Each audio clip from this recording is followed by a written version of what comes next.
We'll call the order. Welcome to the Civil Service Commission meeting. I am Commission Vice President Nico Portillo. We are going to do a quick roll call for commissioner attendance. When we call your name, please say present. Commissioner Merrill, Present. Commissioner Moore, Present. there you go. And Commissioner Pham. No, not present. And of course, Commission President Gover is not here. Commissioner Pham is not here. Thank you. Your attendance has been noted. Also joining us today are Interim Personnel Director David Gallagher, Assistant Personnel Director Anne Laman Aban, Senior Deputy City Attorney David Carlin, and Assistant to the Personnel Director Saba O'Neill. We will now move on to non-agenda public comment. Is there anyone who wishes to make a public comment on an item not on the agenda that is within the purview of the Civil Service Commission? We will take in-person public comment first and move on to public comments via Zoom second. Mr. Wright. Thank you. Good afternoon, Commissioners. Nick Wright, Labor Relations Manager with MEA. I'm here to present public comment on Charter Section 117 and classified service. For the past several years, the Civil Service Commission has received and approved an extremely high number of requests to remove positions from the classified service under the language contained within Charter Section 117A17. This language identifies what qualifies as a managerial employee in extremely vague terms that the Personnel Department utilizes to recommend to the Commission either yes, this should be an unclassified position, or no, this should not be an unclassified position. What the Commission may not be aware of is the incredible growth rate of these unclassified positions that they have recommended to City Council to be removed from the classified service. Since fiscal 15, the City of San Diego has seen an approximate growth rate of just under 20% for the classified budgeted positions. In that same time frame, the City of San Diego has seen a growth rate of approximately 350% in program coordinators and program manager positions, which have been exempted from the classified service.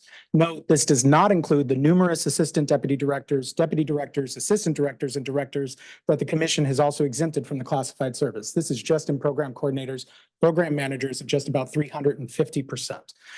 MEA has been made aware on several occasions that when we have tried to speak in opposition to these positions being created, that the Personnel Department only must identify the work performed based on the department's description at the time of submission and whether that work can be exempted from the classified service based on the language in Charter Section 117.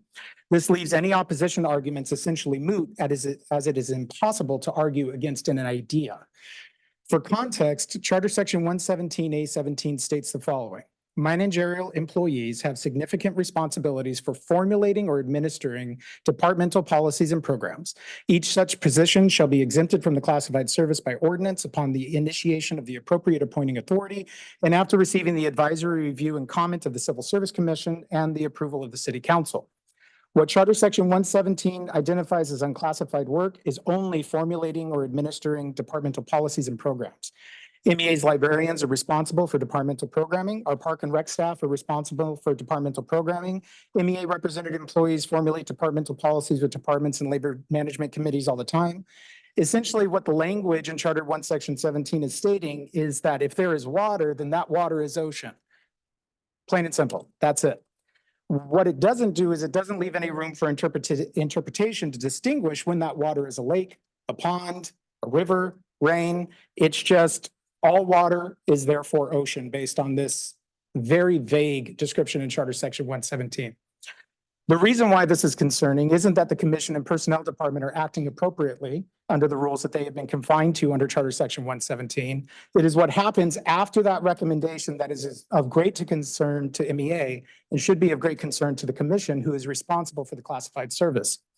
At a City Council meeting on March 19th, the City Council debated on item 50, known as the exemption of one supplemental program manager position for the Homeless Strategies and Solutions Department from the classified service. At that meeting, several City Council members noted that the duties and responsibilities that were given to the Civil Service Commission to make their recommendation were not the duties and responsibilities that the Chief Operating Officer, Eric Dargan, was explaining to the City Council. Mr. Dargan had already changed the scope of work that would be handled by the position once the recommendation had been made by the Commission.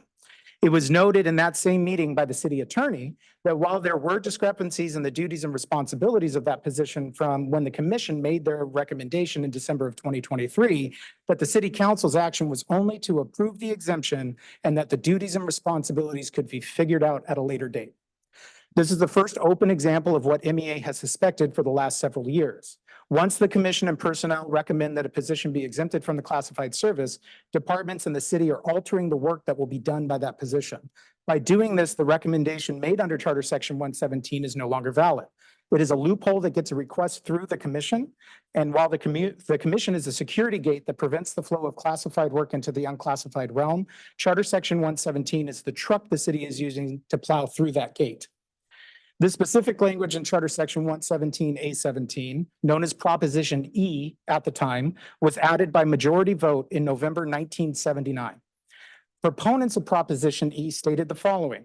Proposition E provides the way to make the bureaucracy more responsive. Proposition E will spell out those responsible for implementing public policy. Management personnel should remain on the job only as long as they remain effective. Unresponsive administrators will not be able to hide behind traditional civil service protections. In other words, Proposition E was for to fire people. Opponents to Proposition E stated in full, Proposition E, if passed, could create a spoil system for the number of jobs removed from the classified service. The Civil Service Commission feels that in order to keep politics out of city employment and to ensure continued unbiased hiring of all races and ethnic groups, as well as both sexes, that this proposition should be defeated. The checks and balances as provided by the Independent and Neutral Civil Service Commission of the City of San Diego should be maintained. Vote no on Proposition E. Those opponents were Nick Atma, Jim McFarland, Jerome Niederman, LaDonna Hatch, and Vira Williams. In order, that is the president, vice president, and commissioners serving on the Civil Service Commission at that time. The Civil Service Commission was in full opposition to Charter Section 117A17. Today, the Civil Service Commission is still making recommendations for removal from the classified service based on the vague language put into the city charter 50 years ago in the middle of one of the worst economic situations of the 20th century that the Civil Service Commission opposed, that was created solely to remove civil service protections and make it easier to fire city administrators. MEA does not know how many positions have been altered prior to receiving city council approval, and that should be a great concern of everyone listening. MEA understands that since we are only giving public comment that this topic cannot be debated or discussed, but MEA implores the commission to add this item to the agenda next meeting for further discussion and action. There are steps that the commission can take to mitigate the harm potentially done, such as an audit of all unclassified program coordinator and program manager positions to determine the work they are doing today compared to what the commission was told they would be doing to prompt the removal from the classified service. Additionally, adding parameters, telling the personnel department what they should be making that determination based on off of Charter Section 117A17, wherein they note that it's based on their interpretation. The Civil Service Commission has the ability to change that interpretation as well. One more paragraph. I know I've run out of time. Thank you. All right. Excuse me. The commission can also make recommendation for changes I noted to the city council to update the language in Charter Section 117 to provide guidelines, which is a notion that even the interim personnel director has addressed in the past with city staff. The Civil Service Commission is responsible for developing and administering policies governing the classification, recruitment, selection, promotion, and removal of classified employees of the city. As the bastions of the classified service, the checks and balances that the commission provides for the city ensures that the classified service is not eroded. Charter Section 117A17 is the antithesis to that goal and requires immediate action from this commission to begin unraveling the harm already done. A copy of this can also be provided to you if you would like. Thank you. Thank you. I have a question I want to ask, right? Just go ahead. clarifying. Nick? And this is a very tiny thing. In your letter and speaking right now, which I think was reading the letter, there was a line that said the commission and the personnel department are not acting appropriately. I think you meant to say not acting inappropriately. It's acting appropriately or not acting inappropriately. So if that's not, That's what I. if that's not in what there I thought. There's correctly, a typo in the Yeah. letter, and the tone of it came through. Yeah. That way. Okay. But it's not technically. It's to. I appreciate that. clarify. I'll look back Cool. for that and I can fix it before it goes back to you guys. Yeah. It's a. Absolutely. Thank you. I thought that's what you meant. Yes. Cool. All right, thank you.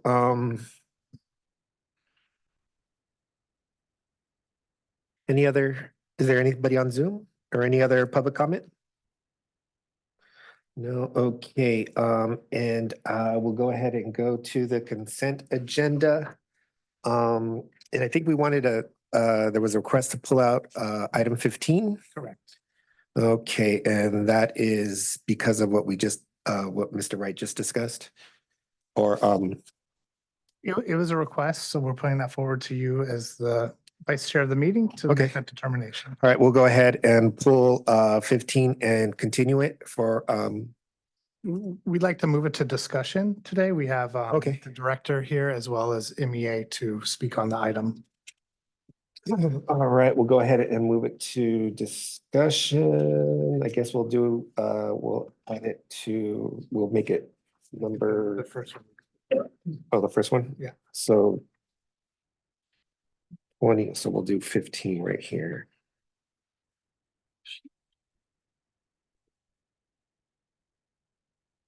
Oh, okay. So if we're taking 19, you could just take. Okay, move it to, okay. All right.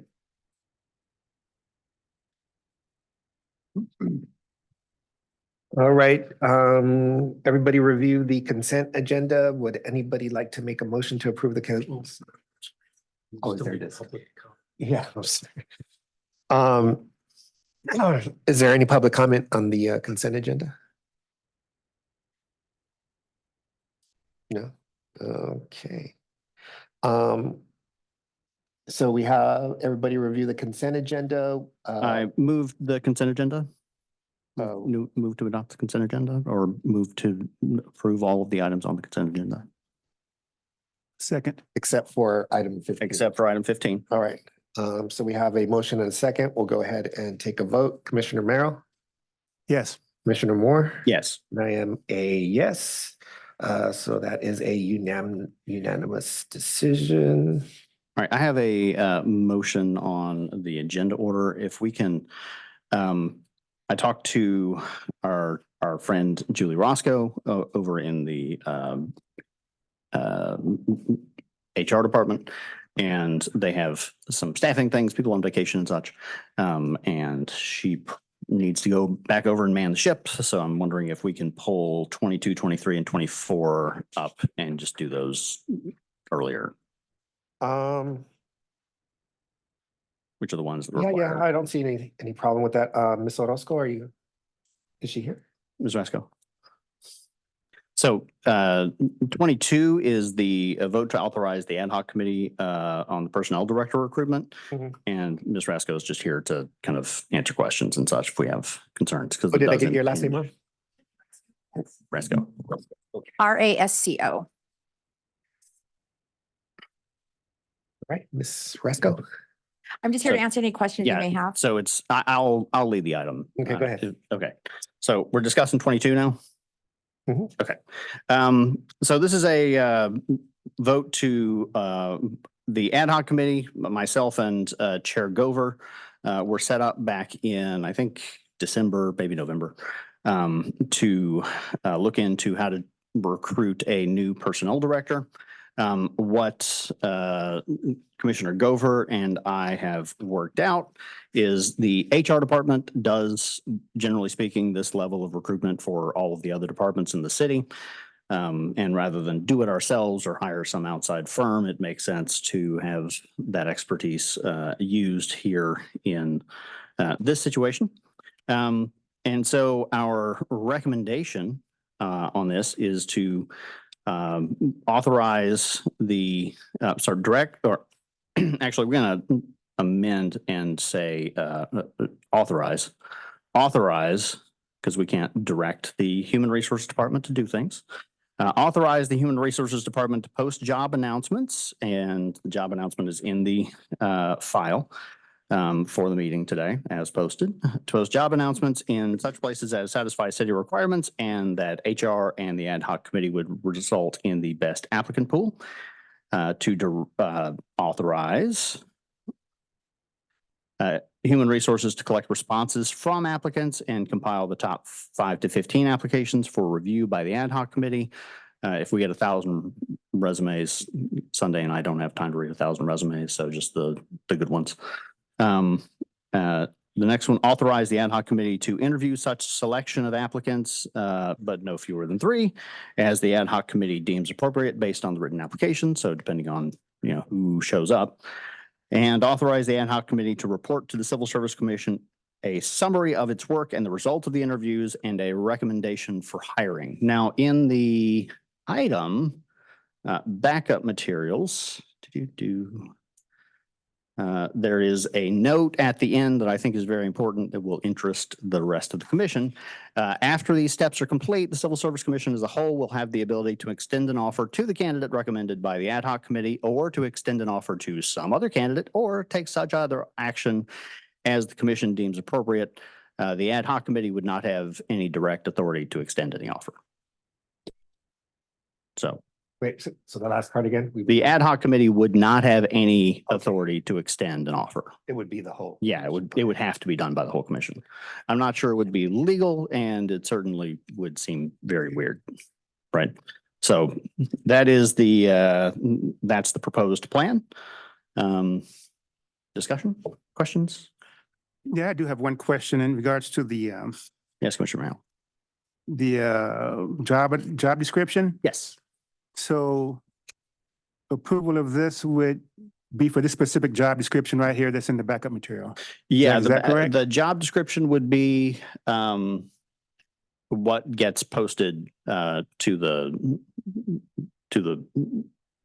postings. Is that correct? Correct. We would use the information contained in that job description to create the bulletin that would be advertised on different venues.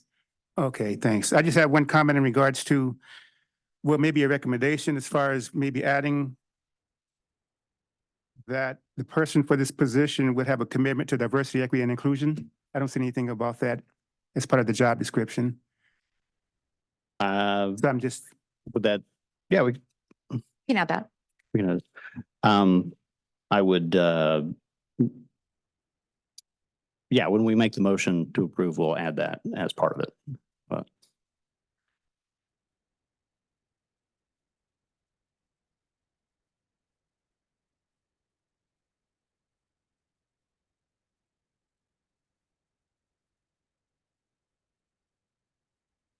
okay. Also note that the salary range in the job description is in red XXX to XXX. Upon consultation, I think probably the best way to do that for the posting is depending on qualifications. That way we can see who comes through. Does that work for the? Actually, we actually have to list Oh. a salary, so we would have to discuss what that salary would Okay. be. So I did get a range earlier that was a pretty wide range. And so we have to discuss what that salary would be. How would we go about that process? We can list a range, so we can have a discussion with you and Commissioner Grover to discuss that before we finalize the posting. Okay.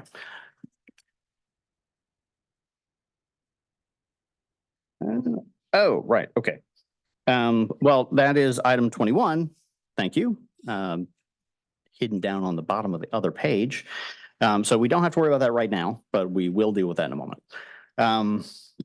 Okay. So aside from the salary range thing, is there any other question, comment? All right. In that case, I will make a motion to do all of the things A through D here. Authorize the ad hoc committee as it reads in the agenda item to authorize instead of direct the Human Resources Department to do these things. So the amendments to, let me start again. So this is all encapsulated in one thing that makes sense. Okay. So I move item 22, amended to change the word direct wherever it appears to the word authorize, and add a line in the job description that the candidate will be committed to diversity, equity and inclusion. Second. All right, we have a motion and a second. Is there any discussion or any, not discussion, but any input or from public comment? All right, seeing none, we'll go ahead and vote. Commissioner Merrill, Yes. Commissioner Moore, Yes. and I am a yes, so that carries unanimously. I move to item 21 for the same reasons, so Ms. Rasko is here. Okay. So vote to authorize the job description and proposed salary range for personnel director for recruiting purposes. There is not a salary range in the item 21 backup. Ms. Roscoe, can you help us with this? Because I don't want to just make up a number. Sure. I don't have that information with me, but we can certainly provide that to you. Okay. So my suggestion is that Commissioner Moore, that if you amended your motion to include direction that the ad hoc committee then meet with human resources to discuss that salary range to be put in the job Okay. description. All right. Well, then I will make a motion on item 21 to direct the ad hoc committee to arrive at an agreement with HR as to the proper salary range for job posting or salary for job posting. And because I think Sam's comment from earlier is more appropriate in actually this item, to include a provision in the job description that the candidate will have a commitment to diversity, equity, and inclusion. That was a motion, right? And yes. All right, I'll go ahead and second. We have a motion and a second. Is there any public comment?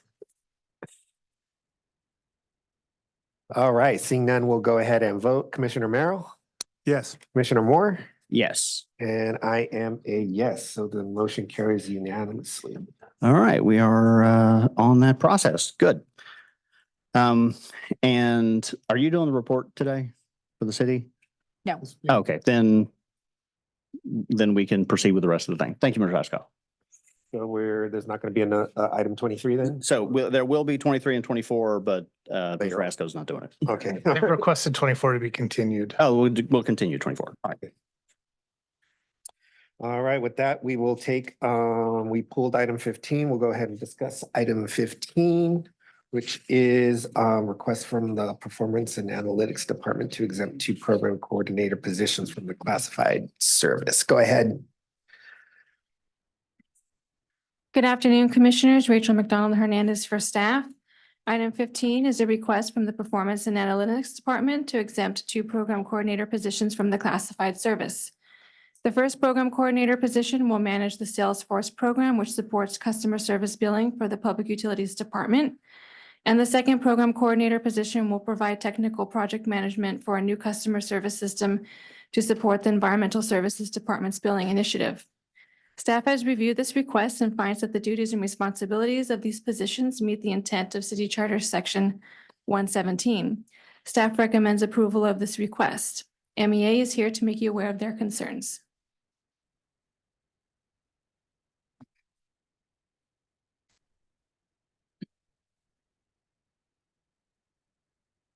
Okay.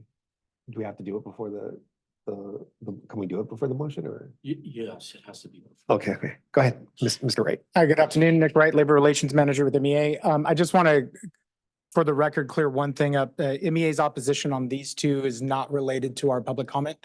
Our opposition is only in the fact that we've potentially identified meet and confer items that need to be addressed prior to us saying that we don't have any opposition to these. The director and I did not have an opportunity to speak before just now, and we've agreed to meet next week. Just when it came out and my schedule allowed no time to clear that up prior to today. So I'm asking if you could just continue this to next month. I think this will all get cleared up next week when we meet. But we're just asking for it to be continued so we can make sure there's no meet and confer obligations. Okay. Does the director have the same feeling? Oh, hi. Hi, good afternoon. Kirby Brady, Director of Panda. That works for us. So Nick and I did have a chance to speak briefly, and I think it sounds like he has some questions that we should be able to answer pretty quickly. So we're happy and agree to continuing this to next month. All right. I will make a motion to continue this item until next month. All right. Second. All right. So we have a motion and a second. Any other public comment? No, seeing none, we'll go ahead and vote. Commissioner Merrill, Yes. Commissioner, wait, hold on, let me write my stuff here.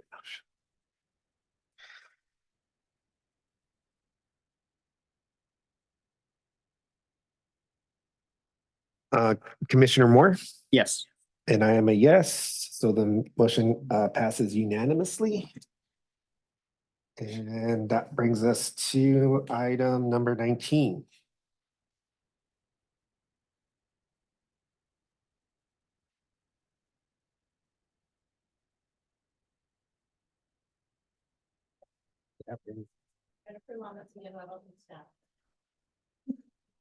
You hear me now? Yeah. Good afternoon, Commissioners. Jennifer Lamas Villanueva for staff. Item 19 is a request from Matthew Noakes, wastewater plant operator, for a one-year special leave without pay ending February 28th, 2025, with his job to be saved. Mr. Noakes is requesting this leave for medical reasons. The Public Utilities Department recommends modification of this request to name on eligible list. Mr. Noakes has been employed with the city since September 25th, 2017. His most recent performance evaluation was meet standards. Mr. Noakes is not here today. However, Program Manager Cassandra Reed is present to answer any questions you may have for the department. Thank you.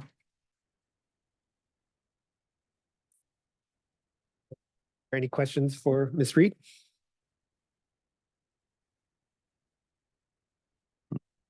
Seeing none, I will entertain a motion. Make a motion. Oh, well, is there any other public comment? Sorry. Make a motion to grant one-year special leave without pay with name on eligible list. Second. We got a motion and a second. Is there any public comment? Seeing none, we'll go ahead and vote. Commissioner Merrill, Yes. Commissioner Moore, Yes. and I am a yes, so the motion passes unanimously. Carries unanimously. All right, that brings us to item number 20. Ms. Yanes Villanueva. Item 20 is a request from John Sullivan, Police Sergeant, for a one-year special leave without pay ending March 1st, 2025, with his job to be saved. Mr. Sullivan is requesting this leave for family care. The Police Department recommends modification of this request to name on eligible list. Mr. Sullivan has been employed with the city since October 19, 2007. His most recent performance evaluation was meet standards. Mr. Sullivan is not present today. However, Deputy Director Sylvia Satram is present to answer any questions you may have for the department. Any questions for Ms. Sandstrom? Any other public comment? Okay, I will entertain a motion. I'll make a motion for one-year special leave without pay ending March 1st, 2025 with name on eligible list. I'll second that. All right, we have a motion and a second. Any public comment? Seeing none, we'll go ahead and vote. Commissioner Merrill, Yes. Commissioner Moore, Yes. and I am a yes, so that carries unanimously. Thank you.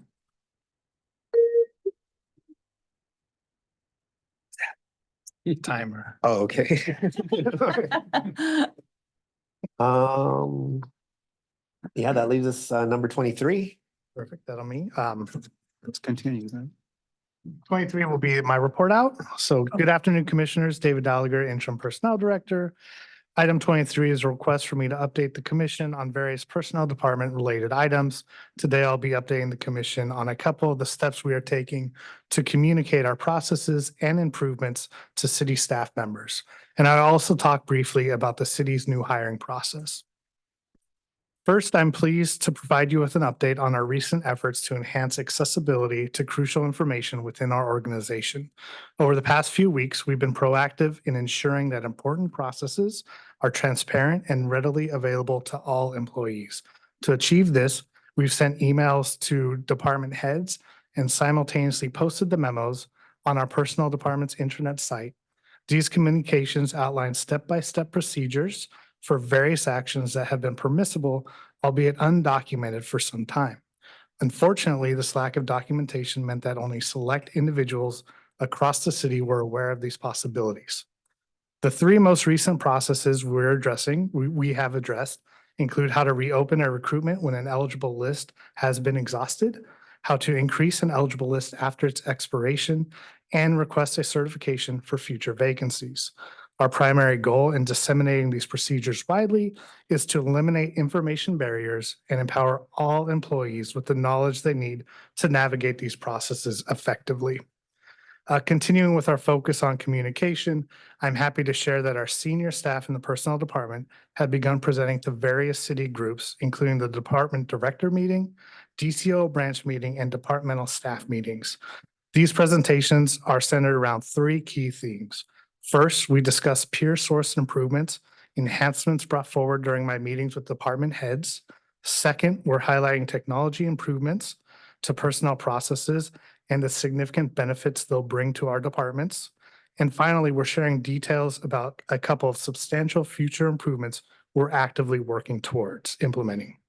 The reception to these presentations has been overwhelmingly positive, reaffirming our commitment to fostering open lines of communication and ensuring city employees are aware of new processes. In fact, we've already received additional improvement ideas directly resulting from these presentations, one of which has already been implemented.